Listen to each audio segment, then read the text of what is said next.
Olá, com muita alegria que damos seguimento ao estudo da Revista Espírita de Allan Kardec, contando com a sua companhia virtual, que tem seguido os nossos estudos, as nossas reflexões em torno desta obra ainda desprezada por muitos do movimento espírita, mas aos poucos essa mensagem, essas reflexões, essas lições de Kardec na revista vão se tornando mais visíveis, vão chegando ao conhecimento daqueles que estão nas fileiras da doutrina espírita.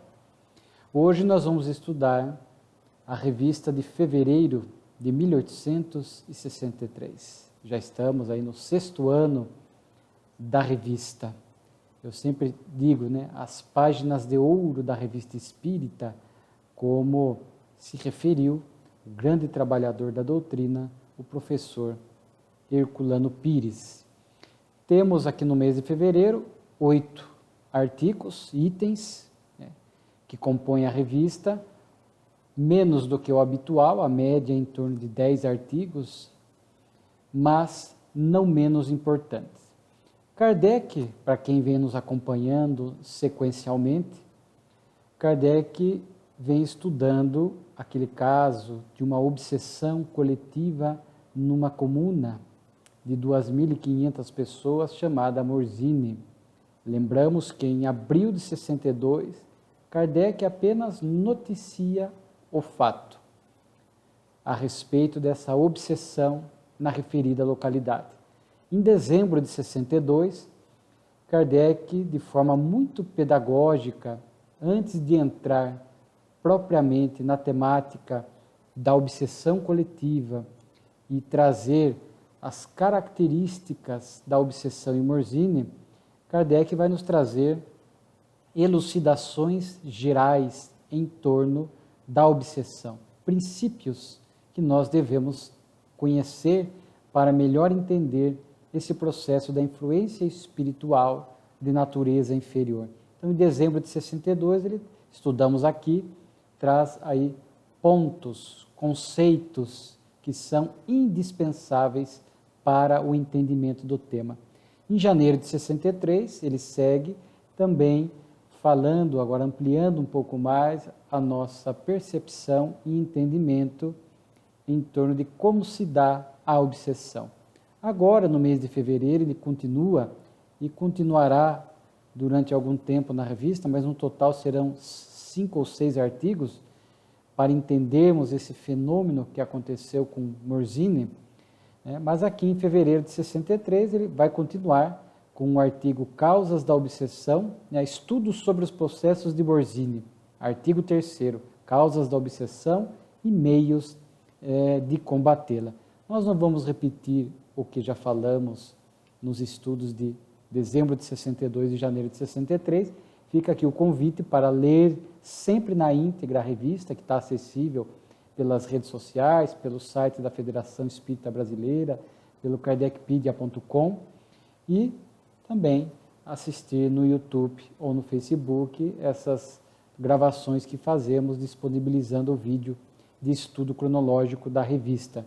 Mas aqui Kardec vai nos trazer outros fatos que permitiram a ele trazer lições para melhor entender o que se deu em Morzine. Kardec vai citar um primeiro fato de obsessão trazido pelo doutor, o membro honorário da Sociedade de Paris, doutor Chagny, onde vai narrar a Kardec que uma família estava evocando com ardor um espírito, fazia evocações de um espírito, Ela acreditava ser um parente, mas era um parente que havia sido de pouca moralidade, diz aqui. Tanto que nos últimos anos de sua vida foi acometido de uma alienação mental. Então a gente percebe ali que esse parente, querendo afligir a família, ao que nos parece, usando um suposto nome, diz aqui, acaba envolvendo esta família num processo obsessivo intenso, já num estágio de fascinação e passou a fazer exigências e obrigava aquela família aos atos mais excêntricos. A família, não podendo mais satisfazer esse desejo, pede ajuda ao Dr. Chainé e ele ali vai perceber que se tratava de um espírito fascinador. Orienta a família percebe que está sob a ação de um espírito fascinador, cessa ali de atender às exigências descabidas desse espírito, né?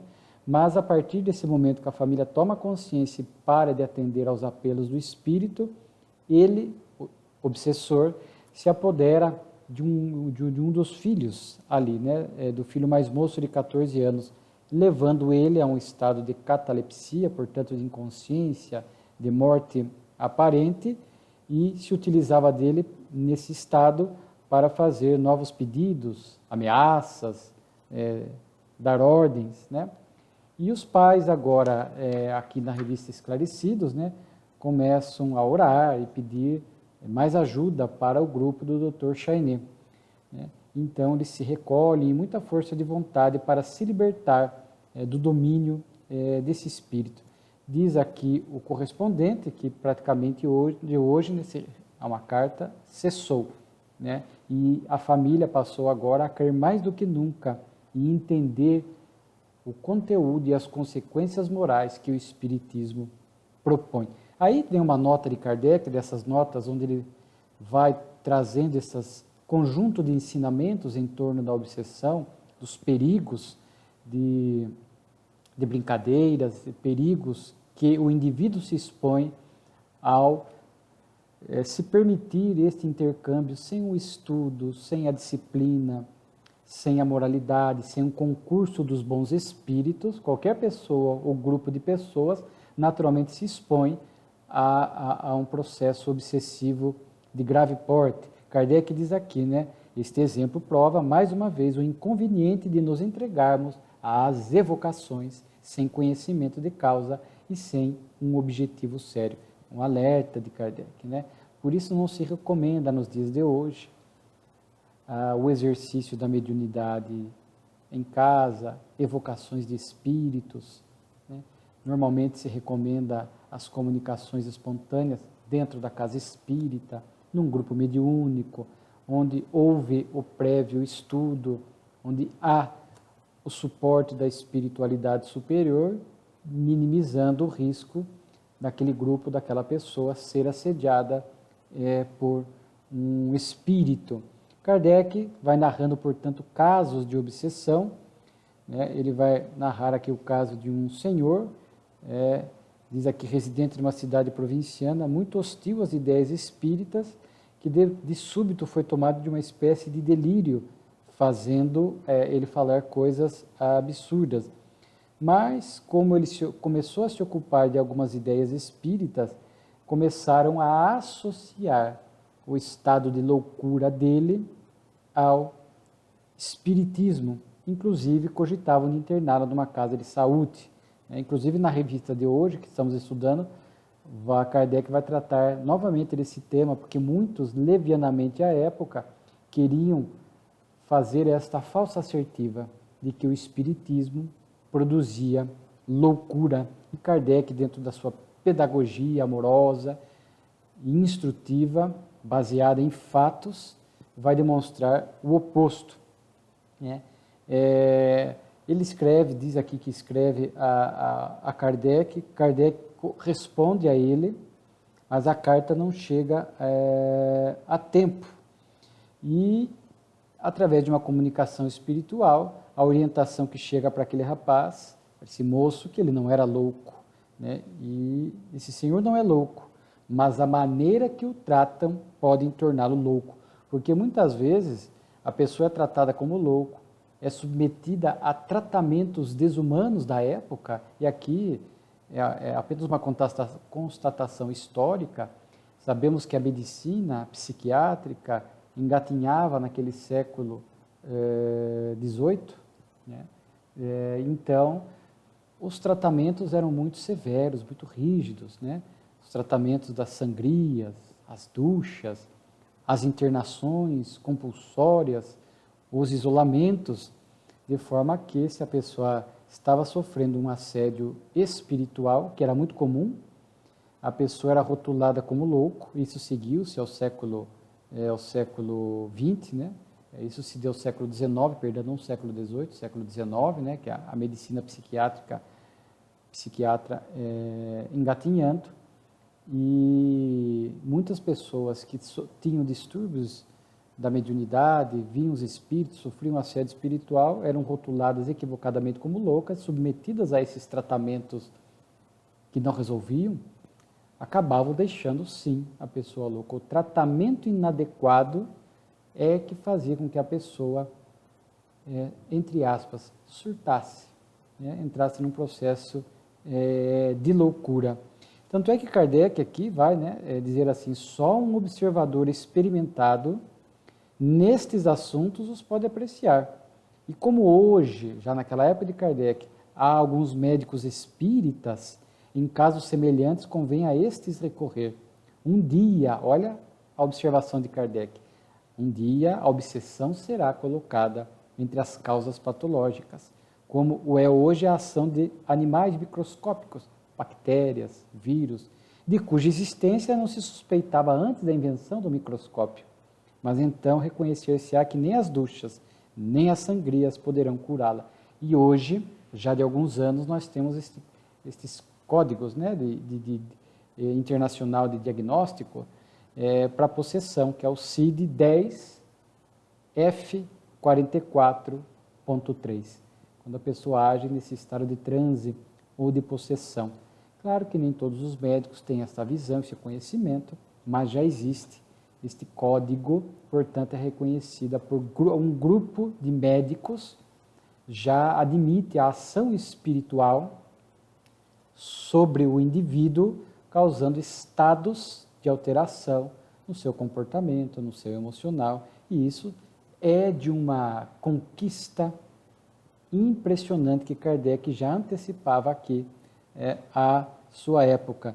Kardec vai narrar mais um caso de uma mulher de 45 anos que passou por um estado de subjugação gravíssimo, né? Lembrando que subjugação, a pessoa já é um estado avançado, a pessoa tem o senso crítico, sabe que está agindo errado, mas a sua vontade é paralisada. O espírito já comanda, já está ali devidamente conectado ao seu sistema nervoso central e a pessoa age contra a sua vontade, ela não consegue limitar, impedir a ação. Então aqui diz que ela tinha sensações equivocadas, acordada por volta da meia-noite, tremores, uma sensação no estômago de queimação, era tirada fora do leito, por vezes seminua, saía de casa, corria pelo campo, queriam levar ela para a igreja, o espírito naturalmente não queria, e ela não havia quem a conseguisse colocar numa igreja, e fora dos momentos de crise, é inteiramente normal, tem consciência do que faz e tem consciência da força exterior que atua sobre ela.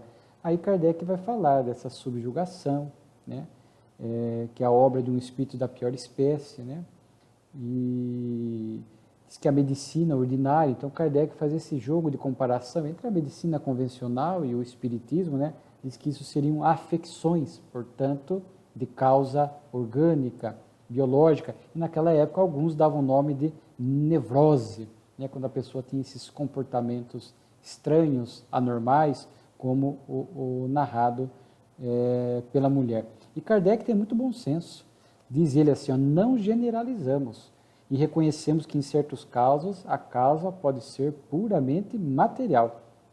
Outros há, porém, onde a intervenção de uma inteligência oculta é evidente. Então, existe o surto psiquiátrico, a loucura convencional, as doenças psiquiátricas, muito bem estudadas pela medicina, a esquizofrenia, existe, mas também existem comportamentos que são causados por influência espiritual. Então, somente uma pessoa muito experimentada para muitas vezes observar, saber se é uma obsessão, às vezes de pronto não é tão simples, às vezes em atendimento fraterno, há que se ter muito cuidado, É por isso que tem que ser pessoa que conheça bastante, diz ali, o observador experimentado, diz Kardec.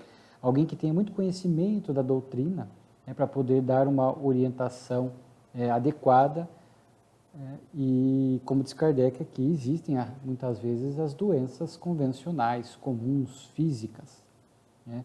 Me recordo do nosso querido Alberto Almeida, narrar numa palestra, que certa feita ele estava na casa espírita, ele é da área médica, um conhecimento espírita extraordinário, uma vivência, e uma pessoa parece que teve um surto na sala de passe, e muitas vezes quando a gente vê uma pessoa em surto, falando coisas desconexas, tremendo, a gente já pensa, é a obsessão, é o obsessor, a pessoa está em transe, o obsessor está ali, ele é chamado, que não conseguiram fazer com supostamente esse espírito saísse, se desconectasse da pessoa, chamaram o Alberto Almeida, ele olhou, fez uma análise, identificou, olha, não há obsessão. Aqui é um surto psiquiátrico convencional. A pessoa, ela precisa ser levada ao hospital, devidamente medicada e tal. Então, só para confirmarmos aqui esta assertiva de Kardec, né, que nem tudo é espiritual, mas há o espiritual. E é preciso muito conhecimento para poder.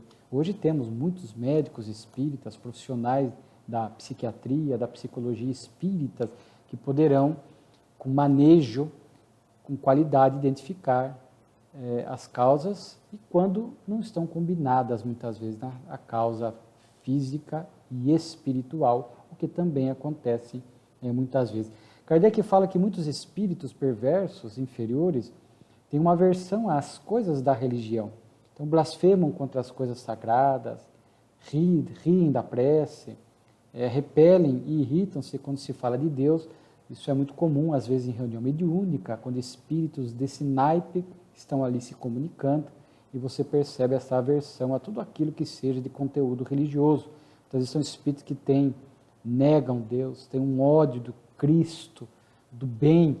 Alguns casos são espíritos que em vidas passadas foram espoliados pela religião, foram enganados, defraudados, traídos pela religião, por alguma religião, conservam este ódio, este ranço, a animosidade e procuram se afastar de tudo aquilo que pode conduzi-los a qualquer conexão religiosa. Kardec fala que na subjugação é muito comum o espírito agir sobre o obsediado, não pela escrita, mas por gestos e palavras. Então a pessoa gesta, fala, nesse movimento, porque na subjugação já há o controle do movimento corpóreo, como Allan Kardec muito bem estuda em O Livro dos Médiuns. Então, Kardec fala assim, aí vejam só Kardec preparando os conceitos. Em vez de uma pessoa subjugada, obsediada, suponhamos no mesmo local, na mesma localidade, 10, 20, 30 e mais no mesmo estado e teremos a reprodução do que se passou em Morzine. Então, Kardec faz o estudo individualizado para poder chegar nessa ação coletiva dos espíritos sobre um grupo de encarnados. Kardec diz aqui, pode-se usar a palavra demônios? Chamemo-los demônios, se isto vos agrada. O nome não os caluniaria, Só que às vezes Kardec, que demônios, traz embutido ideias equivocadas, de anjos decaídos, de seres perfeitos que se tornaram mal, o que dentro da doutrina espírita não é aceitável, porque o espírito progride, mas não regride. Então o espírito bom nunca podia decair e tornar-se um mau espírito, Então, aí Kardec faz esse conceito de como nós devemos enxergar o obsessor. São seres pertencentes à humanidade primitiva, espécie de espíritos ainda selvagens, atrasados, falando desse tipo de espíritos cujos casos ele citou aqui, mas a quem o futuro não está fechado e que melhorar-se-ão à medida que nele se desenvolver o senso moral na série de existências sucessivas, o que nos parece mais conforme com a lei do progresso e a justiça de Deus. Então, esses espíritos, nós já fomos, olha gente, é duro às vezes falar, mas nós já fomos obsessores difíceis, já estivemos em regiões difíceis e nos moralizamos. Ainda somos espíritos imperfeitos, com muitos defeitos, mas já com virtudes. mas muitos de nós já não somos mais capazes de fazer essa perseguição cruel, se comprazer no sofrimento do outro, mas já o fomos. Então, esses espíritos obsessores com esses requintes de crueldade e perversidade, naturalmente que são irmãos nossos de caminhada, momentaneamente equivocados, de forma que nós devemos acolher o obsediado na casa espírita com muito carinho, mas também devemos cuidar com muito carinho do obsessor, que vai, cedo ou tarde, mudar o seu passo, despertar, como diz aqui Kardec, desenvolver o senso moral. E aí Kardec, o assunto aqui é muito interessante, porque obsessão é sempre um assunto atual e que merece as nossas considerações, as nossas reflexões. Kardec vai trazer aqui um assunto muito interessante e muito atual. É porque vivemos nesse momento de transição planetária, realmente essa pandemia obsessiva desses espíritos que querem causar uma desordem no planeta. E Kardec vai dizer que muitos espíritos, inferiores ainda se acham sob a influência da matéria, portanto dos vícios e das paixões da humanidade. Não é a morte que os liberta disso. Então continuam muitos se comprazendo nos vícios e nas paixões.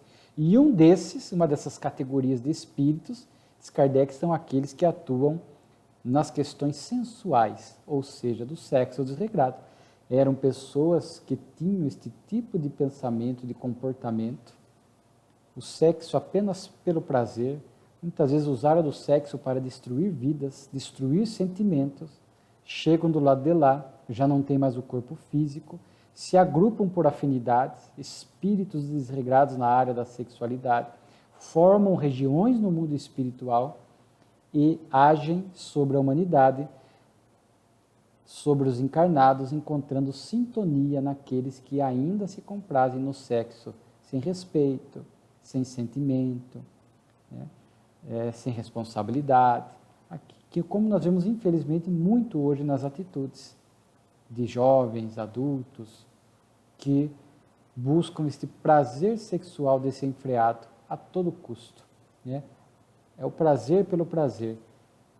E muitos ainda que mantêm aquele conceito do sexo pecaminoso, imundo, sujo de algumas religiões ancestrais e algumas filosofias. E o Espiritismo nos faz entender melhor isso. E Kardec diz aqui assim, prova a experiência que alguns espíritos são sensuais de diversas categorias, lascivos, obscenos, frequentam lugares baixos, impelindo e excitando a orgia e ao deboche, a cuja vista se repastam. Felizes eles ficam de poder compartilhar esses ambientes de baixo teor de sexualidade.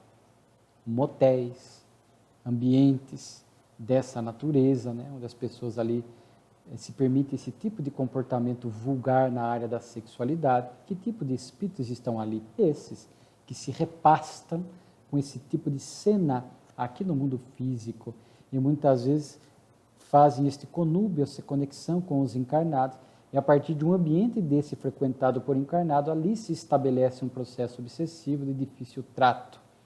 Porque os espíritos se vinculam ao encarnado, já não tem mais o corpo, induzindo o encarnado para esta vida desregrada na área do sexo, para que eles possam, de forma assim, análoga, eles possam sentir, não de forma tão intensa quanto o encarnado, mas em alguma medida experimentar algo das sensações que o sexo produz, das vibrações doentias que o sexo irresponsável produz, e eles se locupletam dessas vibrações, para poder momentaneamente saciar esse vício.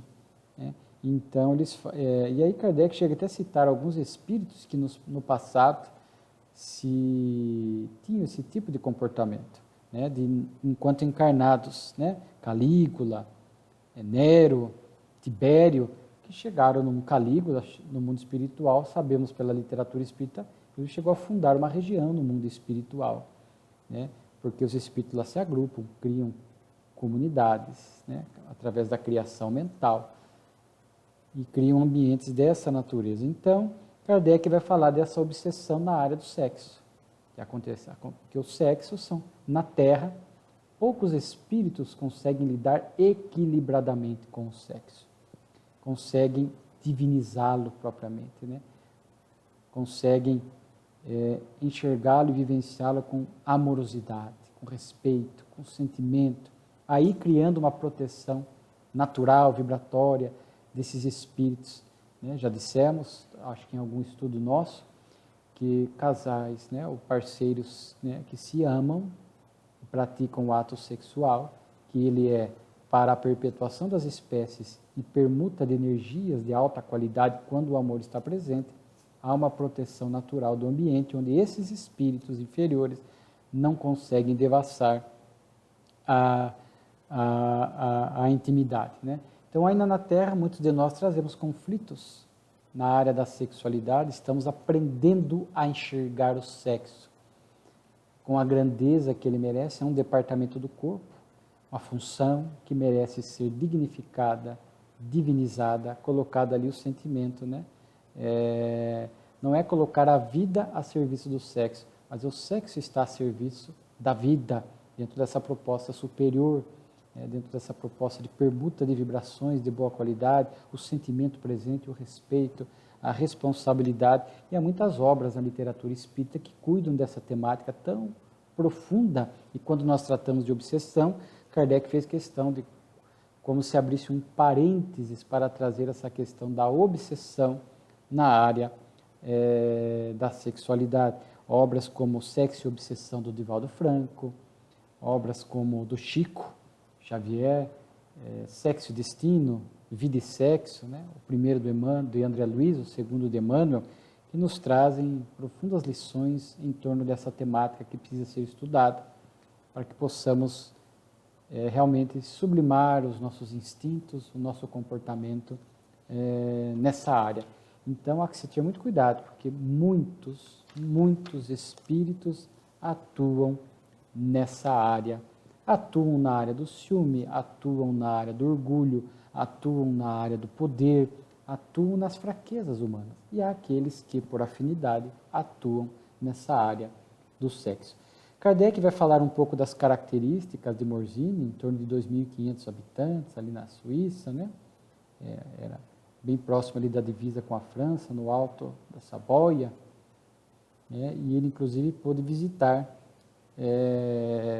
esteve fazendo uma rápida visita a Morzine, e ele pôde, inclusive, contestar, porque um médico enviado pelo governo francês lá esteve, em 1861, o Dr. Constant, e chegou a uma conclusão de qualquer médico materialista, que a causa era orgânica, que estava conectada com as condições locais, né?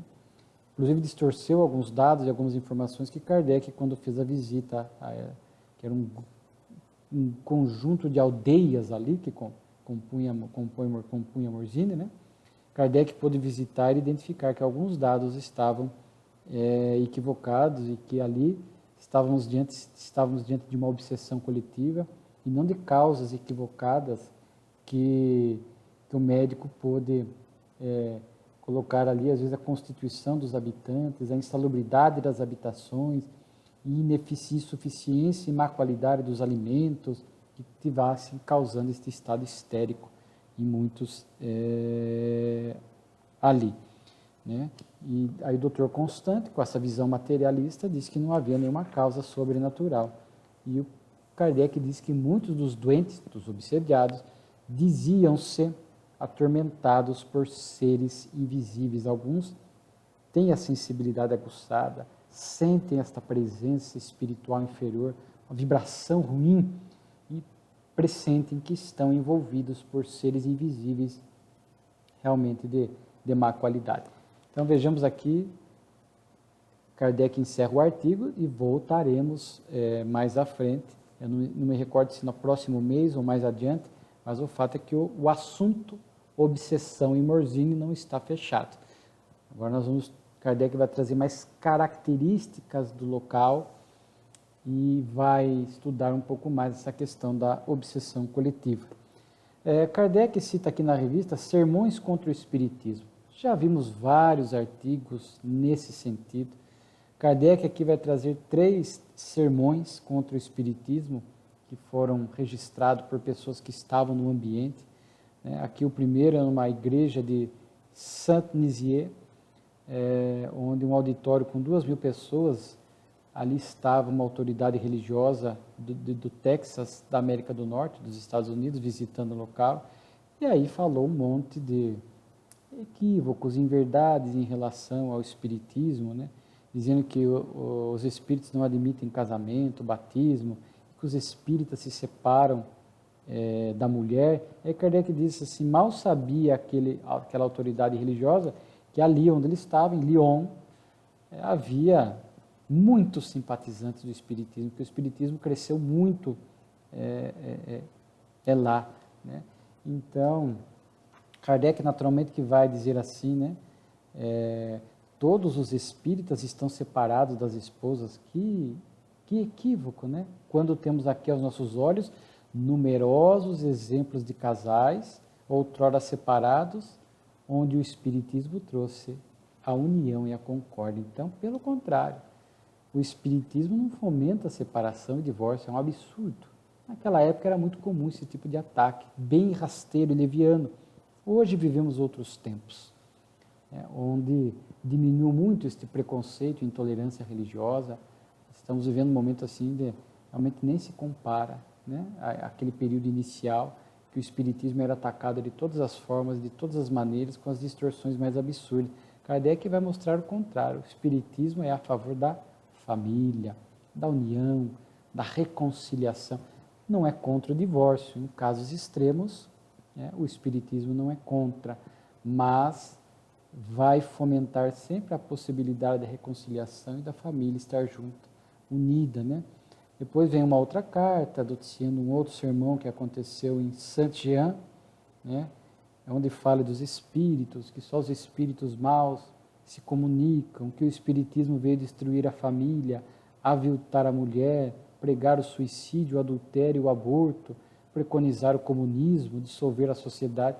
Kardec vai mostrar que as premissas espíritas em nenhum momento prega comunismo. Inclusive no livro dos Espíritos é tratada essa questão da igualdade de riquezas, todo mundo com as mesmas condições econômicas e materiais, e os Espíritos dizem impossível, porque somos espíritos em diversos níveis de evolução. Ainda que se conseguisse colocar uma igualdade de riqueza, como temos diversas aptidões, graus de moralidade, de habilidades, etc., em pouco tempo estaria ali novamente a desigualdade de condições criada pelo próprio indivíduo, pela própria criatura humana. Quando, na verdade, o que o Espiritismo propõe, olhando ainda essa desigualdade social, que acontece pela imperfeição do homem, não por vontade de Deus, por essa desigualdade evolutiva, recomenda-se que o bom, o mais forte, sempre ajuda o mais fraco. Então, o Espiritismo traz a lei de solidariedade para minimizar essa desigualdade, mas nem todos que têm muito se preocupam em ser solidários. Aí vivemos esse capitalismo selvagem do lucro, sempre o lucro, o ganhar, sempre ganhar, que daí, é claro, nós jamais poderemos apoiar, mas trazer as lições do bem para que aquele que tem mais sempre possa ajudar aquele que tem menos, no sentido econômico, no sentido espiritual, no sentido moral. O Espiritismo contra o suicídio, é claro, contra o adultério, contra o aborto, está muito claro, né? Vem falar da igualdade do homem e da mulher, que o espírito ora reencarna no masculino, ora no feminino, conforme as necessidades evolutivas. Então a gente vê que era um ataque realmente sem nenhuma serenidade, sem nenhum equilíbrio. Kardec cita depois uma outra fala de uma outra autoridade religiosa, né? Que o livro dos Espíritos prega comunismo, partilha de bens, o divórcio, etc. E Kardec, novamente, dentro da sua lógica aqui, ele vai mostrar que o Espiritismo não é nada disso que se fala, que é um ataque leviano e que, pelo contrário, o Espiritismo tem muito claro em seu conteúdo o aborto somente em caso de risco de vida para a gestante, né? Contra o adultério, qualquer tipo de traição, qualquer tipo de comportamento antiético que vá contra a moral cristã, o Espiritismo não apoia, né? Então, mas hoje em dia, pelo menos não vejo ataques dessa natureza mais acontecendo. Há um respeito muito grande, em linhas gerais, entre as religiões, porque o importante é pregar o bem, viver o bem, né? O espiritismo, como vimos, é ecumênico por natureza, tanto é que Kardec fala isso. Olha a grandeza de Kardec, às vezes são opiniões individuais de algumas pessoas de determinadas religiões, que isso não é o pensamento de todos. De todos. Não era e não é. Né? Tanto é que Kardec diz que conhecemos pessoas de determinadas religiões que nutrem, e também, ou na atualidade conhecemos, um profundo respeito pelo espiritismo. Né? Então, depois temos a loucura espírita, que é o que nós havíamos falado, mencionamos um pouco no primeiro artigo. O senhor Philibert Burlet, que era um estudante de medicina de um hospital de Lyon, que vai insinuar falsamente ou equivocadamente que 6 casos de loucura que ele ali teve contato teria sido produzido pelo espiritismo. Teremos outros artigos sobre isso, porque levianamente alguns vão tentar associar loucura ao espiritismo, suicídio ao espiritismo, né? E Kardec vai demonstrar que isso não se dá, né? Que muito pelo contrário, diz Kardec, né? Muito pelo contrário, né? Parece-nos, diz ele, que as pessoas violentas são tornadas mansas e boas pelo espiritismo, não constituem prova de um caráter muito mau e são menos desagradáveis do que antes, e que entre os não espíritas só se encontram criaturas amáveis e benevolentes, né? Posto se encontra em muitas famílias onde o espiritismo restabeleceu a paz e a união. É em nome do seu interesse que se intimam os operários a não ir, né, a essas reuniões espíritas chamadas de grupos, né, porque as pessoas atacavam os grupos espíritas daquela época, né? Então Kardec vai contra, vai falar que a loucura é uma das enfermidades da espécie humana, 1000 causas podem produzir, inclusive acidentais, um trauma, uma batida, um acidente, e que associá-la ao espiritismo é realmente algo muito leviano. E, como falamos, Kardec ainda diz que, pelo contrário, né, diz assim, o espiritismo é causa atenuante, ajuda a diminuir a loucura. Com efeito, né, diz assim, que muitas pessoas que são levadas à loucura, ao desequilíbrio, são portadoras de desgostos de toda a natureza, decepções e afeições contrariadas, reveses da fortuna, ambições frustradas, né? O espiritismo amortece o contragolpe moral, que faz suportar com resignação as vicissitudes da vida, dá uma força moral à pessoa para que ela possa receber o mal com paciência, dá-lhe uma fé inalterável no futuro.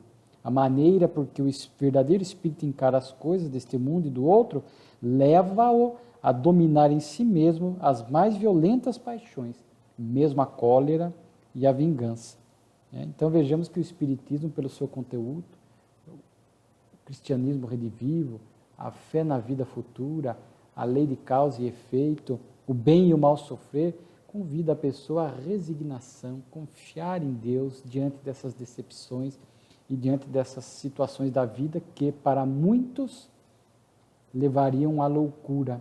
Não às vezes a loucura clássica, convencional, mas nos dias de hoje a loucura nesse sentido de perda de serenidade, perda de equilíbrio, a pessoa se revolta diante da vida, fica amarga, negativa, pessimista, se afasta da religião, se divorcia de Deus, nesse sentido mais amplo de loucura, do ponto de vista mais da personalidade da psique humana, né, ou da psique humana, como alguns preferem.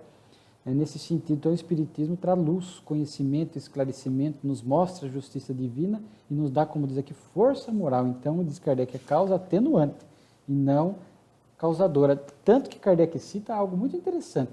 Numa cidade do Midi, dizia-nos um comissário de polícia, desde que o Espiritismo se espalhou em minha circunscrição, tenho 10 vezes menos casos do que antes. E diz ainda, perguntai, enfim, aos médicos espíritas, quais os doentes que se encontram menos afecções causadas pelo excesso de todo gênero? Eis-nos uma estatística que me parece um pouco mais concludente que esses supostos 6 casos de alienação mental que o médico aqui, o estudante de medicina trouxe, né? Então, o espiritismo, o comissário aqui diz, né? Desde que o espiritismo se espalhou na minha circunscrição, que as pessoas, menos crimes, né? Menos casos policiais, menos discórdia, menos discussão, menos violência. Então, porque o espiritismo vem trabalhar no indivíduo a sua transformação espiritual, a sua iluminação. Pois Kardec cita aqui um discurso de um presidente, na sessão de instalação, lá chama de um círculo espírita de Tours. Então, aqui a pessoa designada presidente, Kardec descreve o seu discurso, onde ele enaltece a doutrina, que o seu fim essencial é a destruição do materialismo, pela prova da sobrevivência da alma. Fala que o espiritismo hoje cresceu, né? Penetrou em toda parte, tem adeptos em todas as camadas sociais, e aquilo que a gente sempre faz questão de repetir, aqui no discurso tem, né? E repete a moral sublime do Evangelho. E o Deus que o Espiritismo nos apresenta, nada tem de tirano, de cruel, de vingativo, de punitivo, né? É um Deus realmente profundamente justo e amoroso. Né? E ele diz assim, não está escrito que Deus não quer a morte do pecador, mas a sua conversão. Aqui é o Senhor Xavier. Né? E aí depois uma comunicação espiritual de Fenelon, conectada a esse discurso, né? Onde ele vai dizer assim, meus amigos, o fim de vossa sociedade, que estava ali sendo, né, conforme vimos aqui,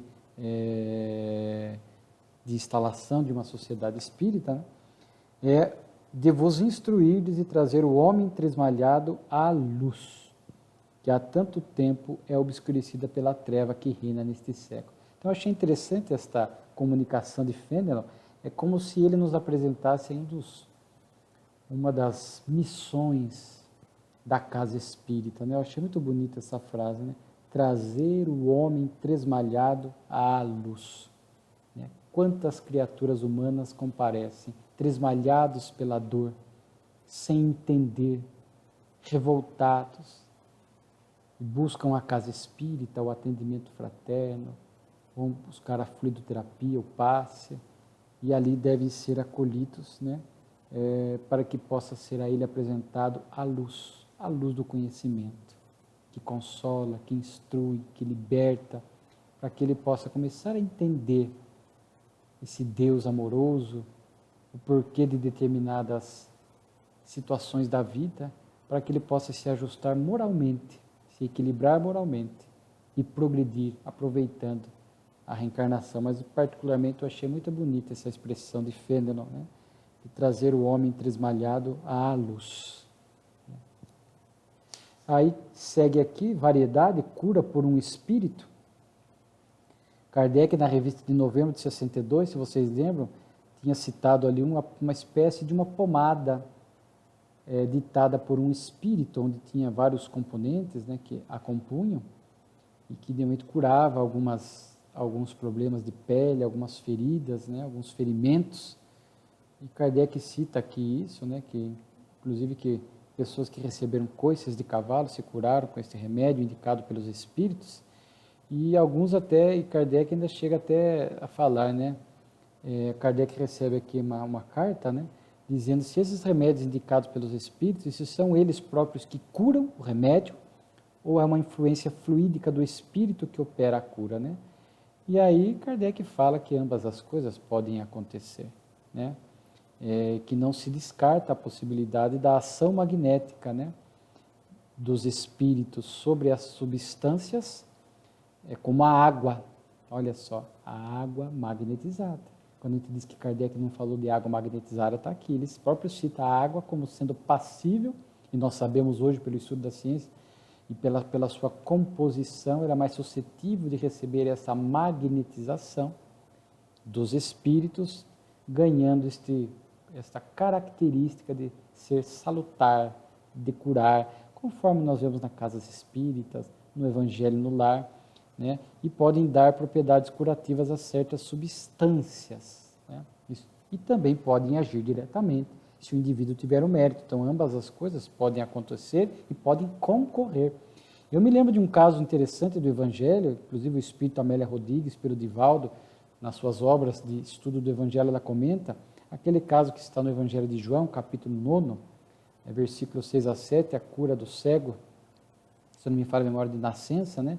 Que Jesus, ao invés de curar, agir fluidicamente, de forma instantânea e curar, como ele fez na maioria das vezes, ele peca, ele vai cuspir, né? Vai usar a saliva, misturar com a terra, formar uma espécie de lama, passar nos olhos do cego, né? Pedindo que ele inclusive fosse se lavar na piscina de Siloé, se não me falha a memória, e ele vai recuperando a visão. A Amélia Rodrigues chega até a descrever que ele vai recuperando assim gradativamente, que num primeiro momento ele diz, veja os homens como árvores, ou seja, ainda estava turva a visão e logo mais se completa, a visão está restabelecida, né? Jesus podia curar diretamente, como fez várias vezes, restituir imediatamente a visão, agindo fluidicamente sobre a pessoa, sobre o órgão? Poderia.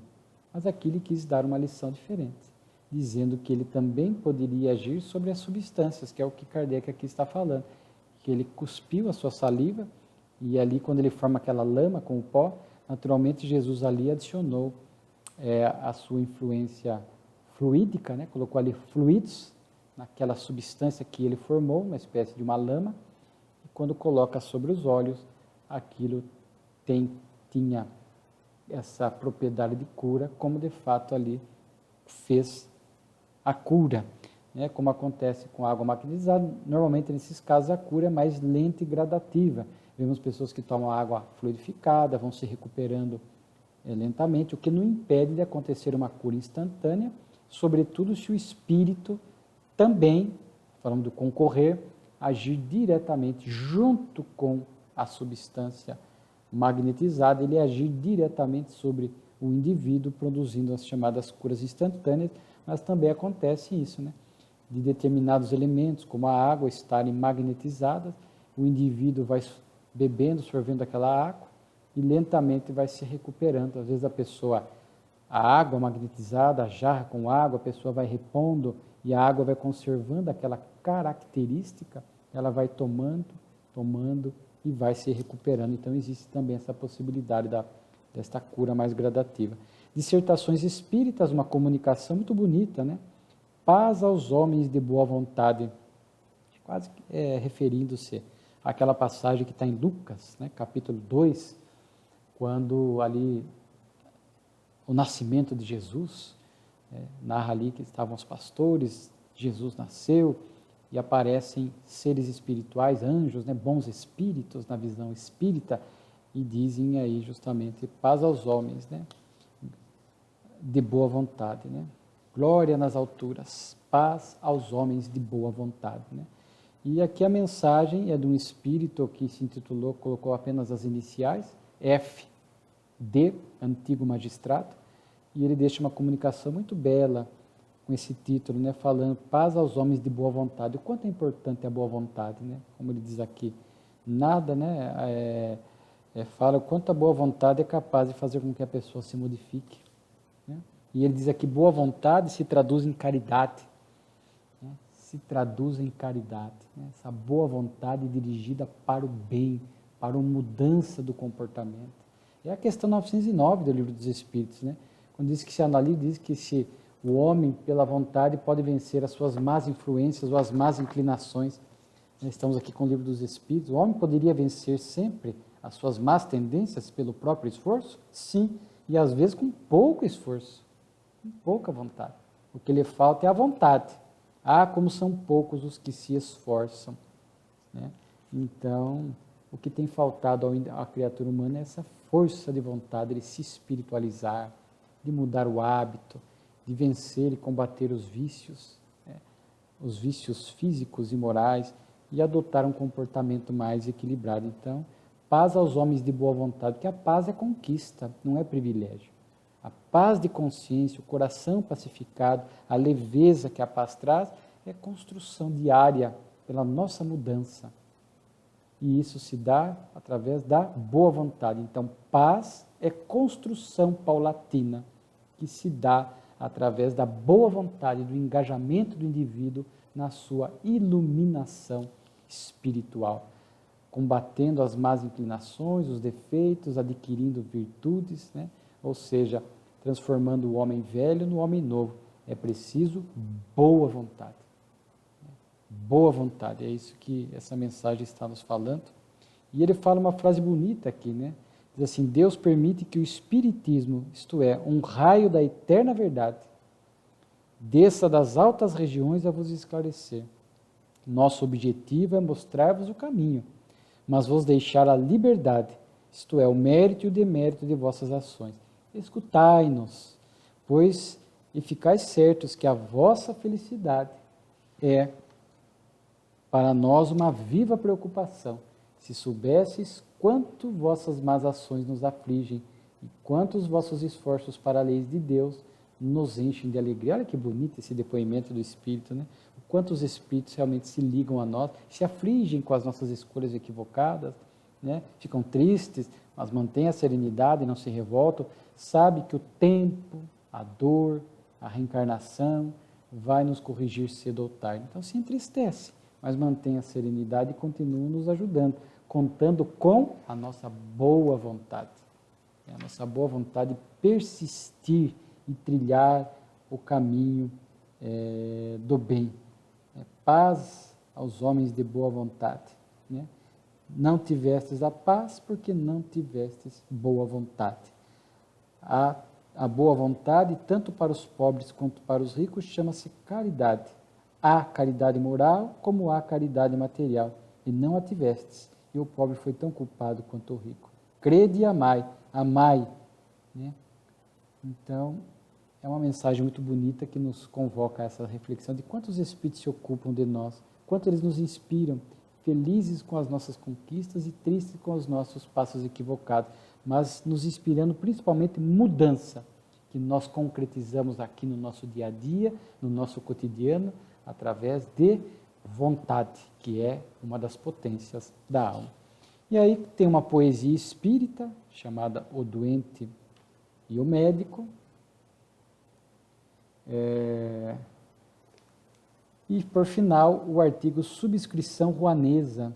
Vocês viram no mês anterior, janeiro de 63, que Kardec cede ali o escritório da Revista Espírita para receber doações para pessoas que estavam em situações de pobreza, se não me fala, alguns operários, né? Subscrição em favor dos operários.